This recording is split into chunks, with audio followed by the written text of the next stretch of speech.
toujours en compagnie de Catherine Ney et de Louis de Ragnel, le chef du service politique d'Europe 1. Nous avons parlé de Bruno Retailleau qui a fait publier d'ailleurs des chiffres sur l'immigration depuis qu'il est à Beauvau. C'est-à-dire qu'on avait des chiffres qui, pour l'année 2024, étaient ceux à la fois de Gérald Darmanin et de Bruno Retailleau. Et lui, il a fait publier les chiffres qui sont vraiment que à lui et ils sont plutôt bons.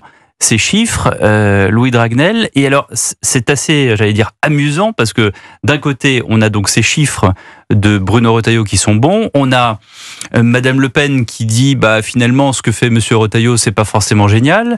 Alors que, en réalité, tous ces programmes-là, que ce soit celui-ci, que ce soit aussi par exemple, la proposition de loi UDR d'Éric Ciotti sur les OQTF, il y a un socle commun. Il y a une sorte de forme d'union des droites, en fait, qu'on pourrait envisager. Et pourtant, ce qu'on appelle, nous, dans notre jargon journalistique, la politique politicienne le rattrape. Alors qu'en réalité, sur le fond, tous ces gens-là pourraient s'entendre. Alors tous ces gens-là, évidemment, oui, pourraient s'entendre puisqu'ils disent la même chose et ils défendent les mêmes idées en matière d'immigration. La difficulté, là, s'agissant de la petite polémique qui oppose Bruno Retailleau à Marine Le Pen, c'est qu'il parle de deux chiffres, de deux données un peu différentes.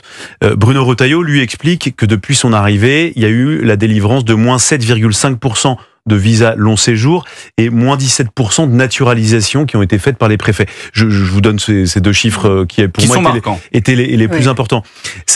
À quoi sont liés ces deux chiffres ? Ces deux chiffres sont liés à l'impulsion que le ministre de l'Intérieur prend lorsqu'il appelle les préfets et qui leur demande via des circulaires, maintenant il faut arrêter de délivrer des titres de séjour, il faut diminuer les naturalisations, diminuer les régularisations, parce que ça c'est un outil qui est à la main des préfets, dans toutes les préfectures, puisque les demandes de naturalisation sont toujours faites par le biais des préfets. Et de l'autre côté, vous avez Marine Le Pen qui regarde les chiffres de manière globale et des chiffres sur lesquels Bruno Retailleau a beaucoup moins la main. Alors, je ne vais pas rentrer dans le détail technique. Il a moins la main tout simplement parce qu'il ne peut pas faire changer la loi puisqu'il n'y a pas de majorité absolue à l'Assemblée nationale. Et donc, si on regarde ces chiffres, Marine Le Pen a raison. On a les premiers titres de séjour délivrés l'an dernier qui atteignent un record avec 343 000 premiers titres de séjour délivrés. Vous avez le nombre de titres de séjour renouvelés qui passe de 4,1 millions à 4,3 millions. Voilà, je ne vais pas vous faire la litanie de mais il y a des chiffres qui sont plutôt dans le rouge que dans le vert. Et donc en fait, on parle des chiffres qui ont un impact de deux manières différentes. Donc Bruno Retailleau, il a bien vu qu'il avait pas la main sur le Parlement, donc il le fait en administratif en demandant à ses préfets d'agir.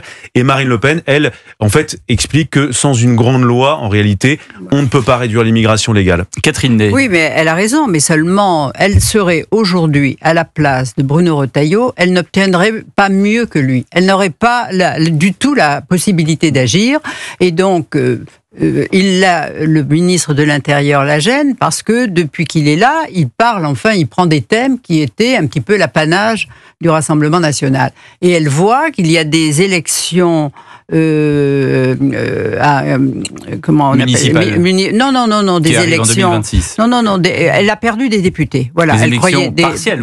Voilà, je cherchais le mot. Dans les élections partielles, on voit un effet Retailleau puisque ce sont souvent des LR qui l'emportent contre des RN. Et là, elle voit le danger et elle voit une possibilité que Bruno Retailleau, s'il poursuit son chemin, lui mange des voix comme avait fait Nicolas Sarkozy en son temps. Donc c'est ça qui lui fait peur aujourd'hui. Et donc c'est pour ça que on en revient à la guerre de boutique, alors qu'en réalité... oui, c'est à la guerre de boutique, mais parce que Bruno Retailleau travaille sur les mêmes sujets qu'elle, et comme vient très bien de le dire Louis, il a donné, et d'ailleurs tous les préfets le disent, pour une fois les ordres sont très précis, et donc il les réunit, il y a des ordres qui sont clairs, qui sont réitérés, et je crois que c'est pour la première fois... Et le narratif du RN, c'est aussi que Bruno Retailleau fait partie d'un gouvernement de composition, donc c'est ça aussi qui les gêne. Alors le Rassemblement national tape très fort là-dessus en expliquant comment est-ce que Bruno Retailleau peut soutenir telle et telle mesure qui souvent sont assez éloignées de son périmètre.